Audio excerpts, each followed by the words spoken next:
So welcome everybody. Those of you who don't know me, my name is Dan Kerr, and I have the privilege of being your, I would say, moderator. I think Richard is our host. So I'm just the humble moderator. I'm just here to try to be helpful and hope everyone and position everyone to have a positive experience with us this morning.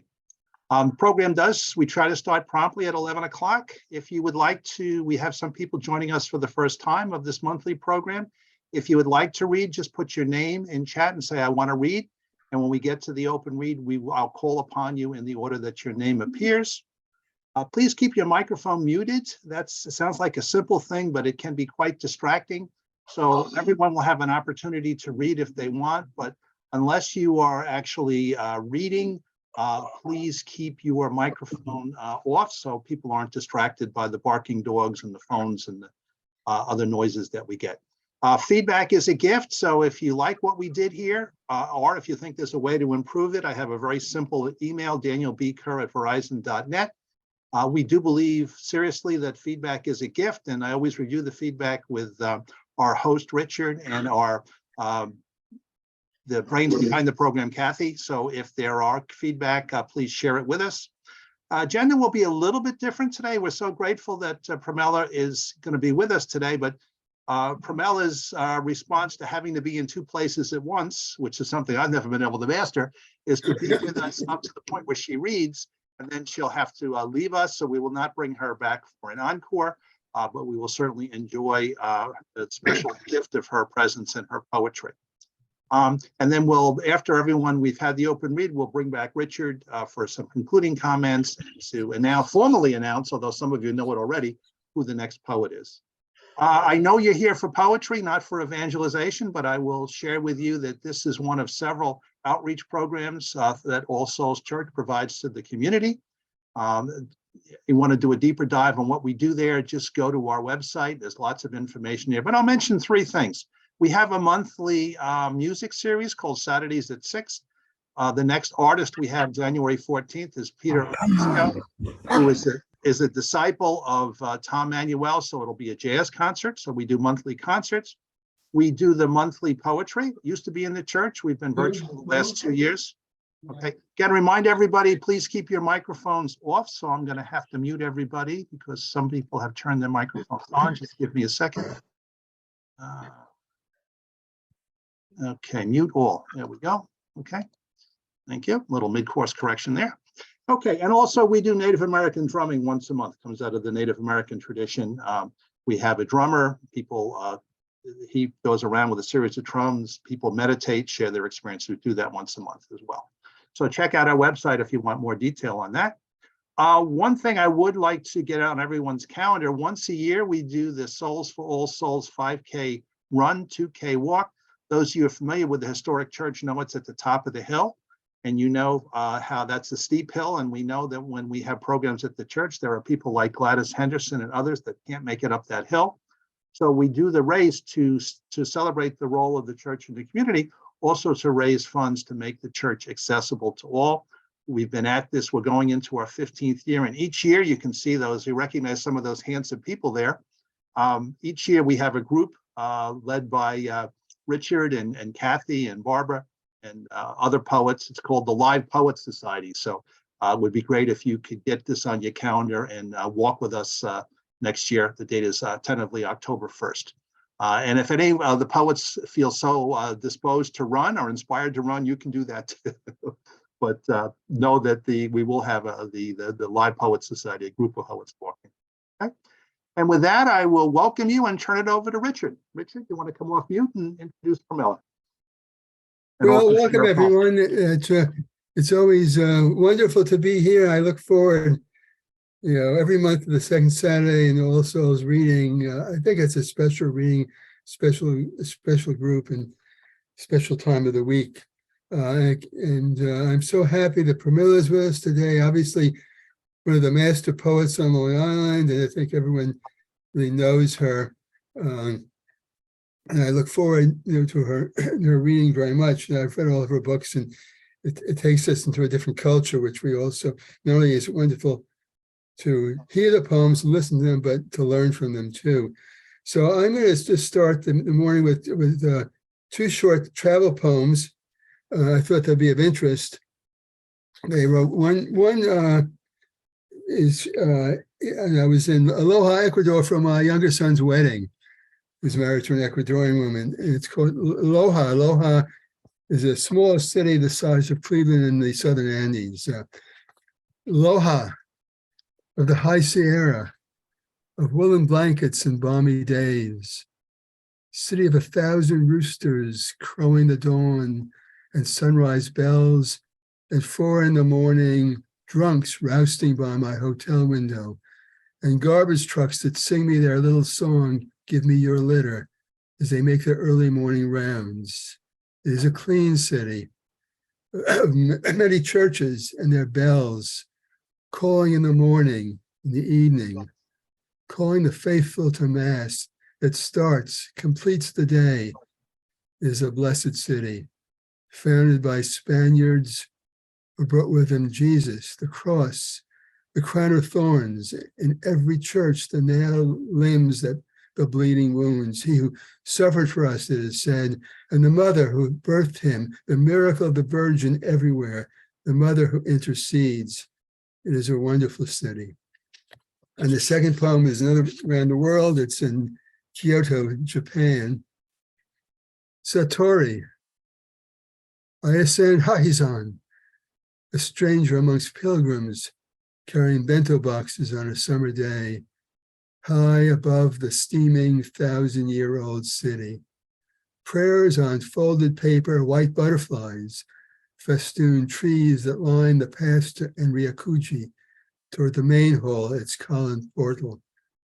Chaperoned by temple gongs, we cross a cobblestone yard, climb steps past rows of cast-off shoes, into a realm of incense and prayer.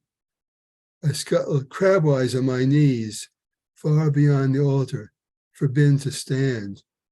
Look down into darkness upon silent monks at desks beneath me, copying in a patterned motion ancient sutra of utmost importance, bald heads reflecting faint light from ornate lamps. And beyond, my eyes adapting to darkness, 3 bodhisattvas beckon, huge, golden, smiling. Thank you.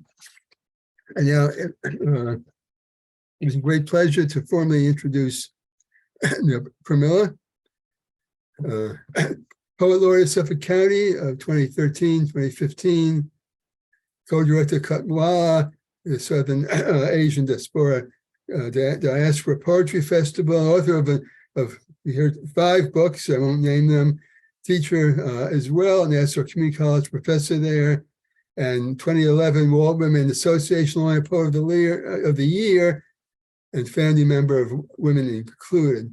So I welcome her to the podium today. We're looking forward tremendously to hear poems from your new collection. Thank you so much for being here today, Pramila. Thank you. You're muted. Thank you very much, Richard. That was a great introduction. And I also want to say a special thank you to Dan and to Kathy for their sincere and painstaking work in keeping poetry going on Long Island. I know it takes a lot of work to make these Zoom recordings and, disseminate it to everyone. And it's wonderful how you have kept this gathering going for more than a decade now. So thank you. I'm really happy to be reading at the All Souls Church, even though we're not physically there. The ambiance of it is something that I can definitely conjure up, even as I'm sitting here in front of my laptop. And it's great to see all of you. I'm glad you've come out on a Saturday morning and spending time listening to poetry. My latest book is We Are Not a Museum, and before I get to that, I want to read this poem called Monet's Confession. It's true, I usually don't know what to paint, so I putter around my garden, So wonderful to be out in nature, poking about the shrubbery. What wealth we have, every day a new gift. Beginning of summer brings vibrant purples and reds. I can't wait to capture these colors against the willows, dappled light on dried winter grasses, mixed in with newer sprouts. I'm telling you something I've not told anyone. These shades evaded my brush. One day, I threw my tea at the canvas in frustration, tore my hair, groaning. Through my angry tears, I saw the brown tea sprayed across the bare surface, the fine dots forming an interesting meadow, sort of emerging behind falling rain. The effect was spectacular. Light from the windows highlighted the darker patches. I gingerly approached the easel, dipped my brush into green oils, and darted the canvas with the tip, imitating the sprayed tea. Up close, the image was a mass of points, but from afar, the garden entered my canvas. Every bush, leaf, and petal. The branches were trapeze artists, twisting and diving into the lily pond with the quaint wonder of a bridge over it. Ever felt your heart catapult with the first flush of love? My lover is pure light, a light that startles. My world is in the cascading leaves that meet the water. You don't know where the water ends and the trees begin. No riddle this. Our world is the two intertwined, land and water, trees and ponds. The sky burrows into the earth and fills it.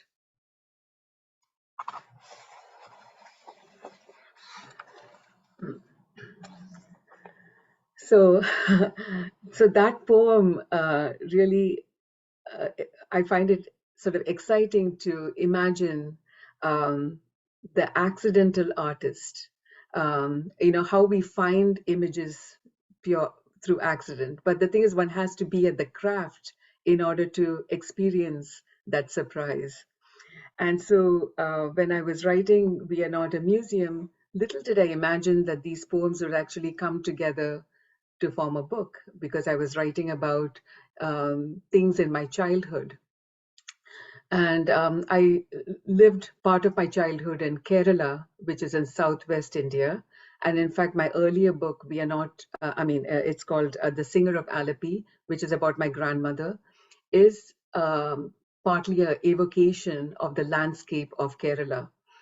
And so when I was writing about the Jewish people in Kerala, I mainly wanted to talk about my memories of having lived among the Jewish community, and the kind of celebration, the rituals, and the food, and all of that. And as the poems came together, I realized that here is an example of people living in peaceful coexistence. It is an example of diversity. So nothing Pollyannish about it, that there is this possibility and there is this fact in history. So the poem that I'd like to start with is something that we all experience, that of leaving and arriving. And some of the leaving is by force because it's an exile and with no hope of going back. But at the same time, the hope is there in the human being. Exile. Coming is always arduous.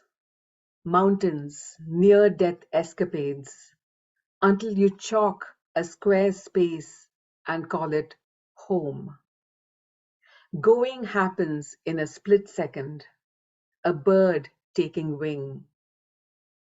Once exiled from Palestine, it is hard to bear yet another exile, even if winds are fair.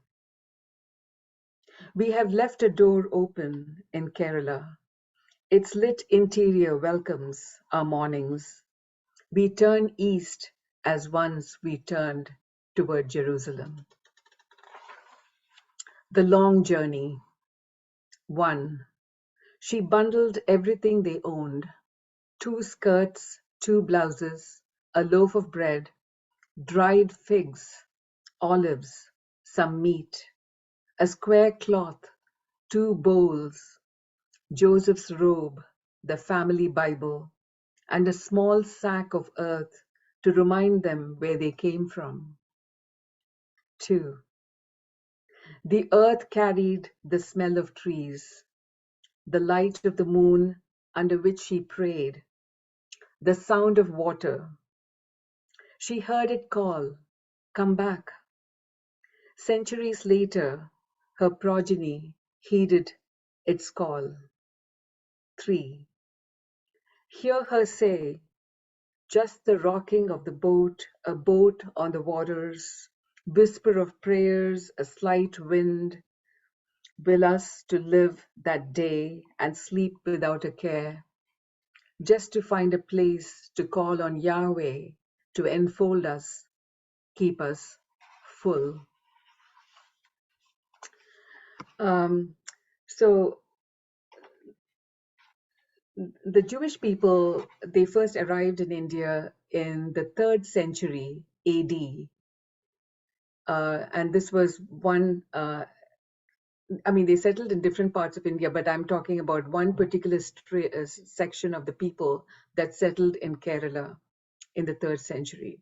And the next stream of people who came into India was in the 15th century, right after the Spanish Inquisition. And they built a synagogue in Cochin, which I'm familiar with. So imagine, it was built in the 15th century, and I think we celebrated the 440th anniversary or something like that. And there were several synagogues that the earlier people built around Kerala, and 3 of which are still existing, and then the others are, they're not in service anymore. So there are paintings in the Cochin synagogue, and I wrote some ekphrastic poems reflecting on the paintings. And this is called Triptych. And it has some lines from Hebrew, the Judeo-Malayalam songs, which I have included, and the context explains it. Triptych, paintings in the Cochin synagogue. Arrival. In Cranganore, cuckoos anchor the day, bright for ivory and spices. Tusks lean whale heavy against hutment walls, luring sailors from Palestine via Yemen. Odor of fish hangs heavy. In a white dress, her shoulders caressed by sea wind, she leans against a stack of logs, watching immigrants in ochre robes navigate past basking cows and dogs to carry out business, gesturing with their hands. Beyond coconut trees and elephants, in the port, wives wait with their babies for their husbands. Another exile. Oh, the sea turns deep blue, the blue of urgency. We don't despair. The sea has rescued us from the Portuguese, torching our homes in Cranganore, beaching us here on Cochin sands. Gifts pour in.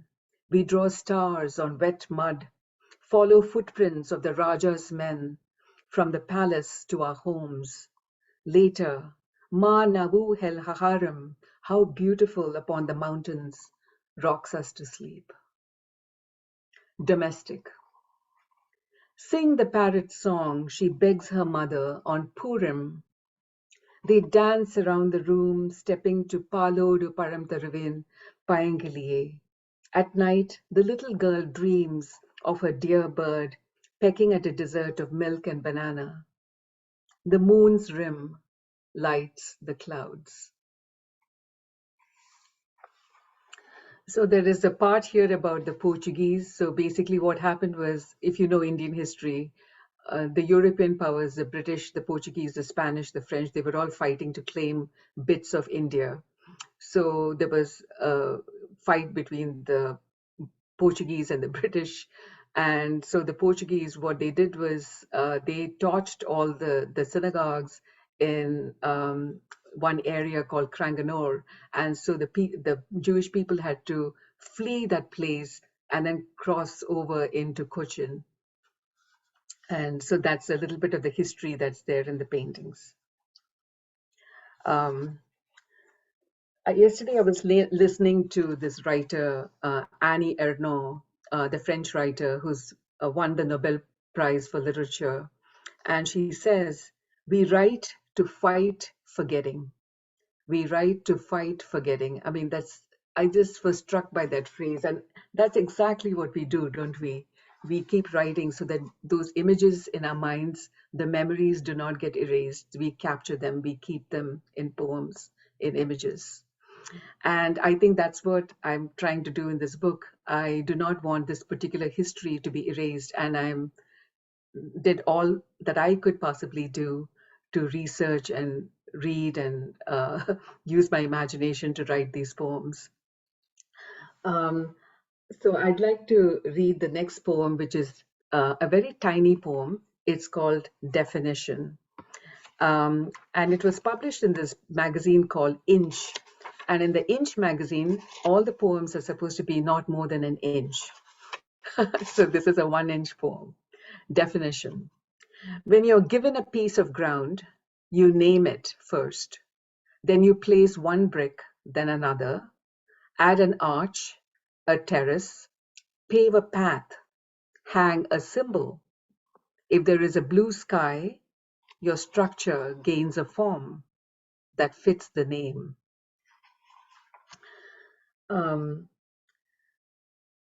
So I was thinking about what are the things that people really keep very close to them when they move from one place to another. And it can be right in your own experience of moving from within this country or moving from one particular country to another country. And I think what I gather is something from my own experience and what I have witnessed is you keep your sacred rituals, you guard them. And then food as ritual, that is something you try to keep. And so generation after generation among the Jews have kept those sacred rituals alive. Even they are not at all, in the homeland, or whatever they called home, which was in Europe and the Middle East. So, even though they were not there, they basically carried on the sacred rituals and kept them. So I'd like to read this poem called Torah Scrolls. Torah Scrolls. Filigreed cylinders, silver leaves and flowers with crowns on their heads, gold crowns, an offering by the Raja of Travancore, for he knew the worth of guarding the sacred store. Only blessed fingers can open the heart like a jar and let mundane moments slip into the ineffable. We know why mystery is stored, its syllables rich with darkness, for to unveil it would make the everyday ordinary. What is life without expectation of the ultimate revelation? What is unique about the Cochin Synagogue is the double podia. This poem is called Double Podia. Since paradise is a mystery, one has to play with bricks and tiles, carve wood, stand slabs of floor on pillars dipped in gold, always aiming toward the clouds. We stepped up to look across the ocean westward, then slowly shifted our gaze skyward. We learned to depend on the lull between rains, hailing a taxi or huffing to the bus stop, rushing an errand for fish or attending Brit Millas before the onslaught, plucking ripe fruit, delaying rot, naming, lighting the Shabbat lamps, comforting the one whose child is lost at sea.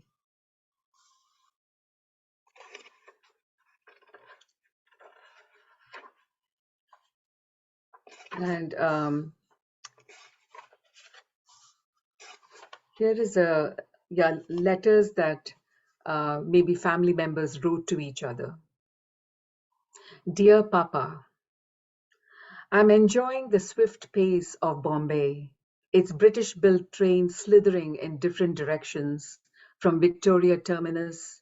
I can set my watch by their arrivals and departures, but I miss the slow pace of home carrying us through morning blessings of pomfret in the market.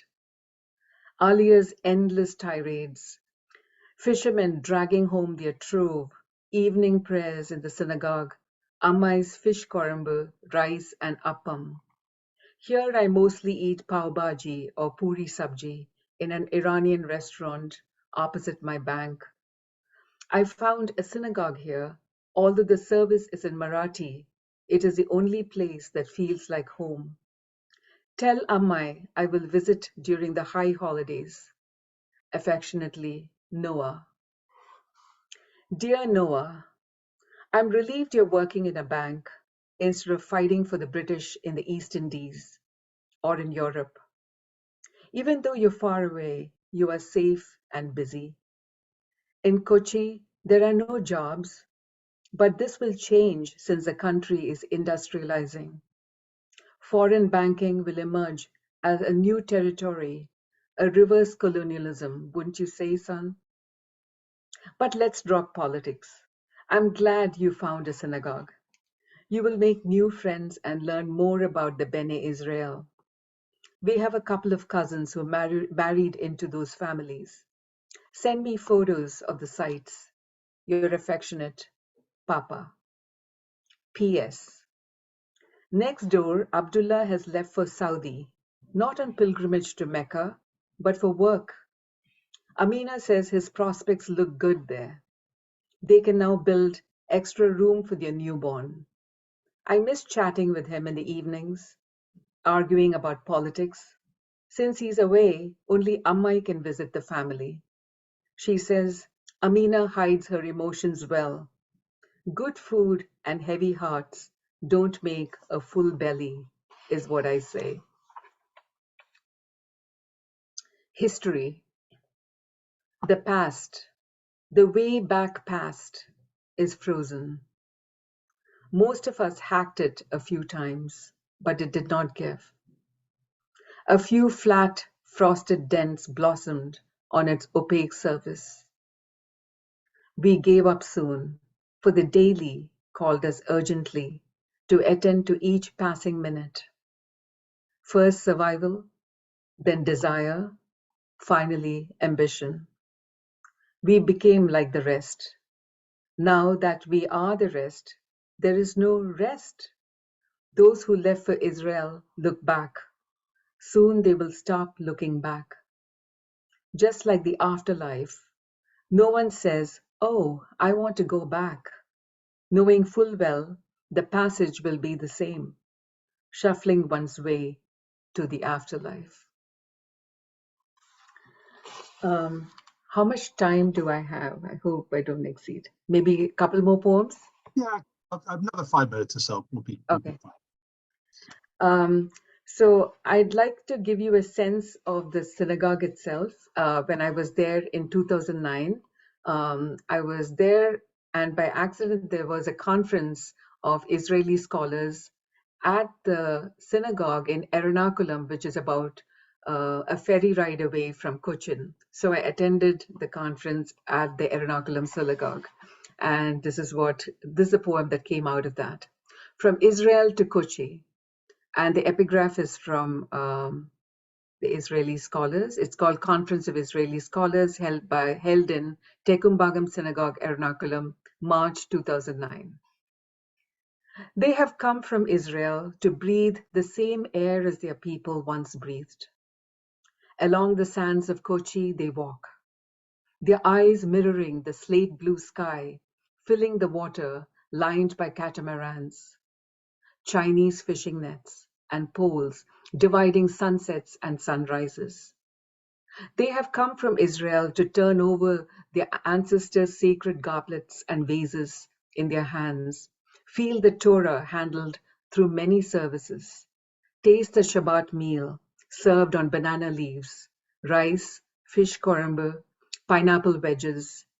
They have come from Israel to walk Jew town that winds past the aqua shops, selling oriental carpets and trinkets, toward the clock tower, grind grainy sand of the synagogue compound under their bare heels as they look up at the roof of sky, feel the cool blue printed Chinese tiles, gaze at the gold pulpit with its velvet drape around the slim gold pillars, raise their eyes to square prints on the ceiling, glass chandeliers like fiery trees, silk drapery against the walls, colored globes of glass waiting to be lit. Yes, they have come from Israel to decipher symbols on abandoned pillars, scratch paint to a surprise of Hebrew lettering, discover old synagogue walls and Jewish homes behind the commercial buzz of Kochi. Do they know now the comfort of succor among the tumult of the market, in the lazy rocking of the boats on dreamy water, in noon stillness before the arrival of the crows? So I'm going to conclude with this final poem. It's called Against Erasure, and which is basically the impetus of putting together this book, because I do not want this history to be erased. And before I conclude, I would like to thank all of you again for attending my reading. I have put the link to my book on the chat, and it's published by Finishing Line Press. So if you go on their website, you can order it. I think it's also available on Amazon. So thank you all. Against Erasure. The epigraph is from Nathan Katz.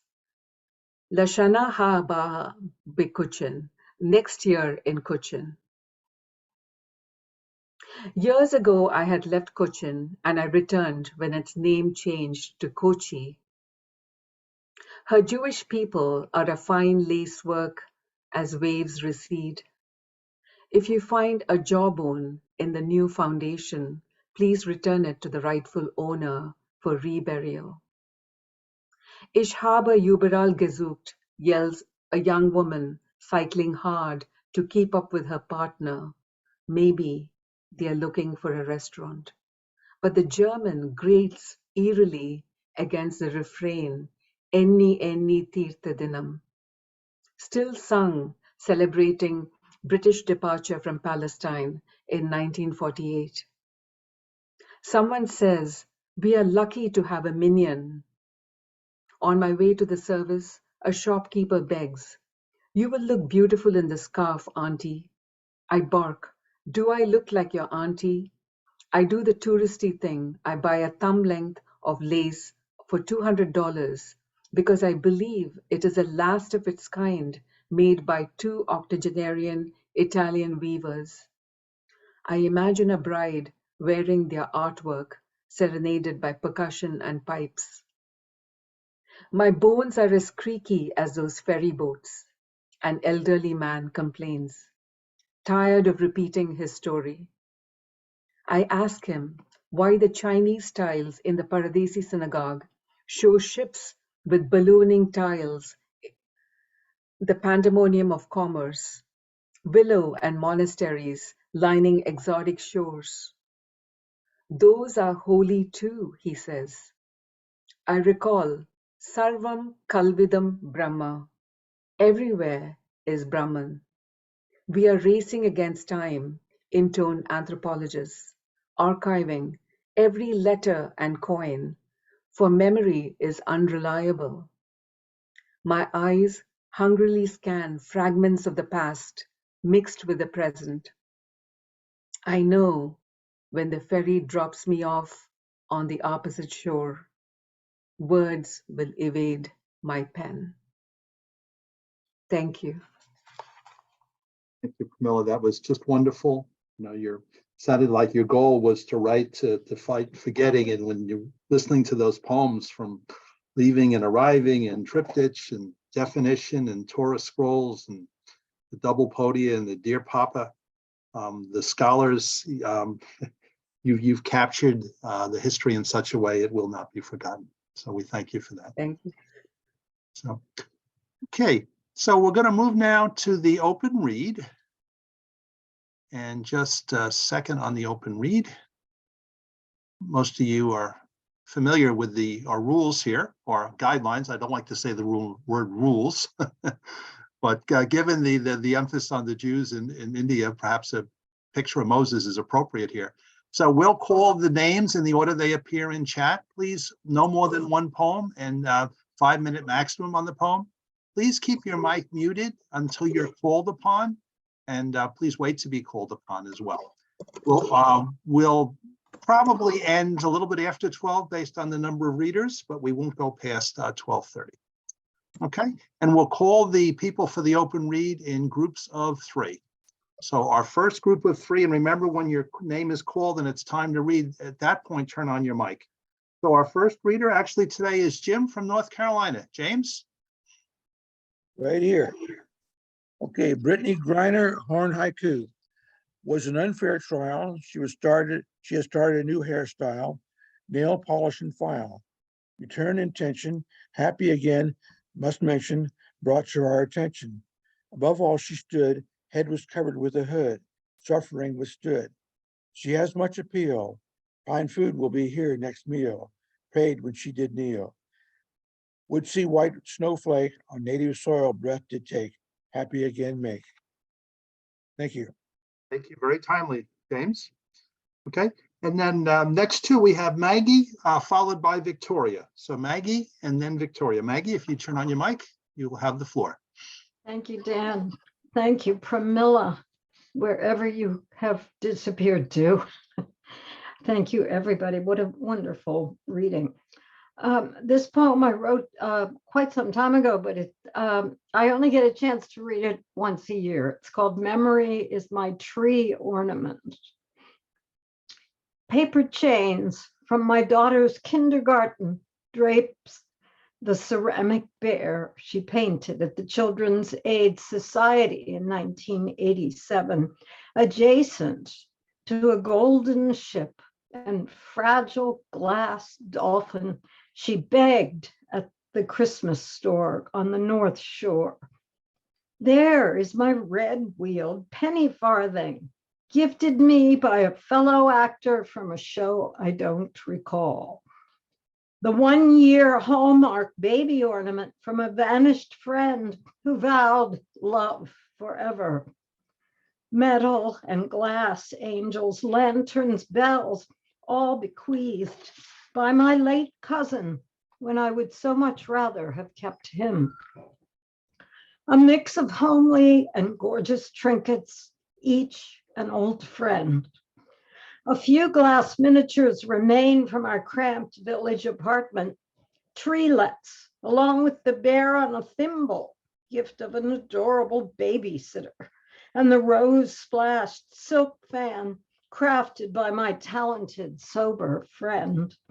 Stained glass hummingbirds from who knows where catch the sun for 3 weeks as I kneel at my green and glorious totem each morning, thanking God for evidence of chapters, volumes, this glittering memoir.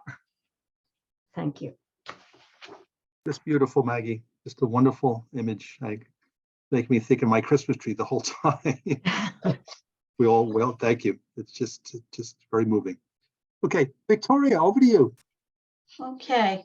I can never remember what I've read where. So anyway, this is Heart to Heart, Bone to Bone. You present your guilt, a struggling butterfly-shaped heart, pinned to a board and say, let's examine it. You are puzzled. You don't recognize the shadow of that hurtful stranger who sometimes walked in your shoes, wore your clothes, put on your hat in the morning. As for my own child, he saw the lost and wounded shadow who from time to time slipped into my skin as easily as a stocking. Let us agree we have much to learn about the extravagance of human aspirations, how we need, how we cling, how we forsake. Let us make our examination remembering every parent is a student with something to confess. Let us forgive, for I am still woven heart to heart with my child, still knit together bone to bone with you. Thank you, Victoria. Beautiful description of the relationship with the child. Okay, next group of three, we have Dick, who will actually be our featured reader next month, and we have Emily Sue, and then we have Herb. So Dick, you have the floor. Just come off mute, and we look forward to your reading. Well, thank you. And thank you so much for inviting me to be featured next month. I'm really looking forward to it.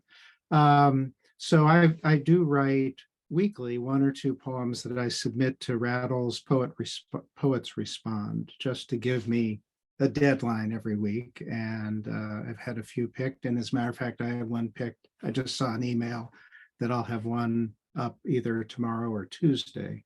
This is not the one. This is the other one I wrote for Poets Respond. And it's in response to this new Chat GPT, which is an AI chat bot that basically it feels like you're chatting with a human being, sort of. I chat with an AI about poetry. Well, here I am chatting about poetry with a machine, a bot taught to respond like a human. I ask it, what do you know about birds? Because aren't all poems like birds or flying or nests feathered with strings and willow twigs? Don't they require being free as a goose shitting from the sky without regard to what sits below? Or like those gulls, which I mistook for doves of peace that passed in front of the cameras when the Capitol was under siege. The AI responded in what I took to be metaphor, that some fledglings are pushed from their nests too soon, and others take flight right into the windows of nearby houses. And I asked the AI what it thought about window glass and fledglings and other things avian. And it responded that it had no personal thoughts, that it is forbidden to have personal thoughts about birds or anything, but it does offer an opinion about climate change. So even the bot knows change is for real, which gives me confidence in its power. So I ask it for a poem. Write to me of love, a sonnet, I ask. And in perfect iambs, it rhymes you with you, and true with two, and proclaims you are mine and I am yours, and you make me complete, and love is real, a thing that will continue to grow forever, which terrifies me, as if love is like the empty space in an expanding universe, or Amazon's annual retail sales, or the interior of a black hole, or a lava flow from a perpetual volcano, a spreading blood stain from an inexhaustible wound, the hubris of AI, a tumor. Thank you, Dick. Very, very timely. Many levels. Okay. Emily Sue, followed by Herb. Oh, good morning. This is wonderful reading, Pramila.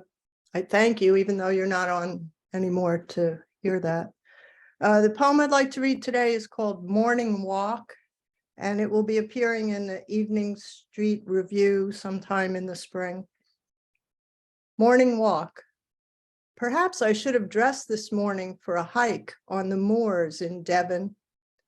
Rain ensemble, jacket and pants, shiny and noisy like the snowsuits our mothers yanked over corduroys before ushering us out to build forts, and a family of roly-poly carrot-nosed people who would later melt into memory.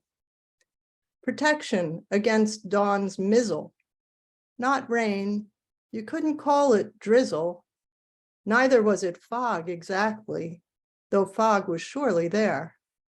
More like walking inside clouds, where cows you hear lowing in the distance rise up to block your path, startling and startled at your intrusion on their grazing, where every step battles the muck and mud that soaks and sucks your boots as if to hold you there until the sun has drunk its fill, peeled back the veil, coaxing you with warming hands to shed that outer skin for the trail walk back through wildflowers, over stiles, and across broad swaths of green high above a craggy coast. Thank you, Emily Sue. Well done. Thank you. Herb? Okay, December 17, 2021. A quite mild, pale blue sky with thin sheets of white clouds, and 2 p.m. tune from the not yet rush hour near expressway drone of cars and trucks, and bright brown leaves, all gilded from the sinking soft gold sun. Few leaves wave from warm, barely breaths of air. Lawn grass, a golden green, yet dormant this last warm and rare December day. Suddenly, a dirty white wiffle ball pops into clear view. It's one that was forgotten the last time my young grandson and I played this past summer, that seems gone to Florida with him. I walked to pick it up. I toss a practice pitch at an oak tree. The ball, old, weather-worn, breaks into two, like my old, weather-worn heart. Thank you. Beautiful, Herb. It was just the symbolism of that ball breaking just sticks with you. Okay, next group of three is Dan Kerr and Shu and Sandy. So over to you, Dan. That's a quick transition. So we had the beautiful poem about the Christmas ornaments. This is a poem called Merry Christmas from the Moon. And some of you may be old enough to remember the context here. Merry Christmas from the Moon. Over all my 60 plus years, 1968 was the most memorable. On New Year's Eve, I became a teenager and reflected on all that happened my last year as a child. The North Koreans seized the USS spy ship Pueblo in January. Walter Cronkite told America the Vietnam War was lost in February. And I wondered if America was still capable of winning wars. President Johnson announced he would not run for re-election in March, and Martin Luther King was shot dead in April. Like Moses, he saw the promised land, but never entered it. President de Gaulle mobilized troops to put down a Paris revolution in May, and Bobby Kennedy was assassinated in June. Troops will still be more powerful than protesters, and a strategic bullet can still change the trajectory of history. Arlo Guthrie first sang Alice's Restaurant at the Newport Folk Festival in July, and Soviet tanks crushed the Prague Spring in August. As the Hungarians learned in 1956, there was no place for reform behind the then Iron Curtain. The National Organization of Women burned bras at the Miss American pageant in September, and Tommy Smith and John Carlos and one gave the Black Power salute during the Star Spangled Banner at the Mexico Olympics in October. Women and blacks would no more be ignored. Tricky Dick Nixon was elected winner of the presidential election in November, and many argued that God was dead and America had lost its way. On Christmas Eve, I returned home from my first midnight mass and turned on the TV. The picture on the screen was of Earth, live from the moon. And 3 astronauts took turns reading from the book of Genesis while the whole world was watching.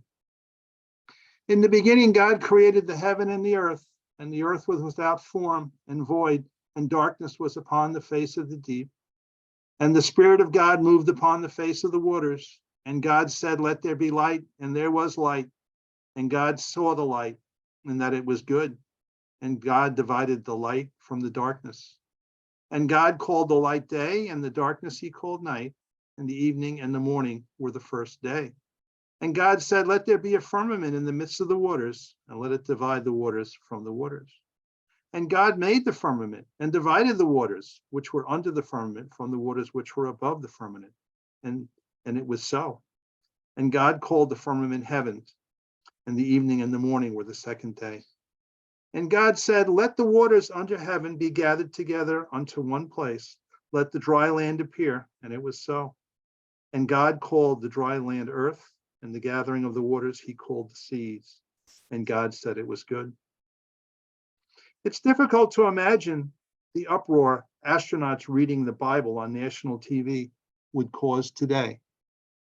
Reflecting back on 1968 and all that we had endured that year as a people and a world, seeing our island home from space and hearing God say that the earth was good was just what we needed to hear. Merry Christmas and peace on earth from the crew of Apollo 8. Thank you. Okay, so we are off to Shu. Shu, if you come off mute, and you're welcome to post your poem in chat as you normally do. Yeah, I posted on the chat so you can follow. Title Dance. Willow weaving its long sleeves in the chilly wind. Slender fingertips sweeping over the pond, sending ripples across the surface. Spring's ballet. Under the scorching sun, poppies bloom in fiery red on the hillside. In the storm, trees rocking their ground branches. Summer's samba. Golden waves swing in the field, leaves fluttering in the crispy air.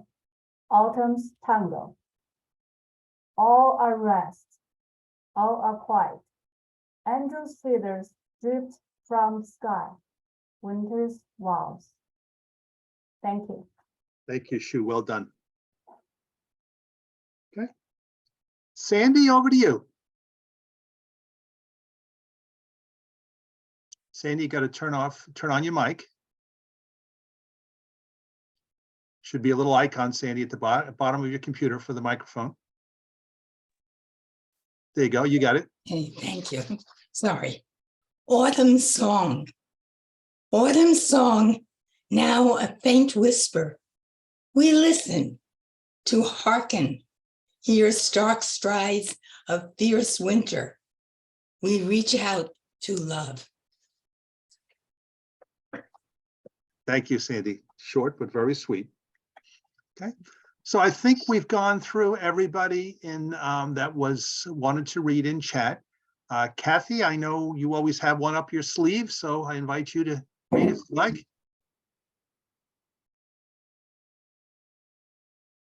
Kathy, is she still with us? Okay, Kathy may have had to drop off. Okay, so. Dan. Yes. Hi, I'm Marvin. I'm not very adept at this. Notice my photo or picture does not appear. It says Marvin's iPad. And okay. I didn't know how to get into chat. I don't know how to get to chat. Well, you've got our attention now, Marvin. So if you would like to read a poem, we would Thank you. Thank you. This is called Shutter Time.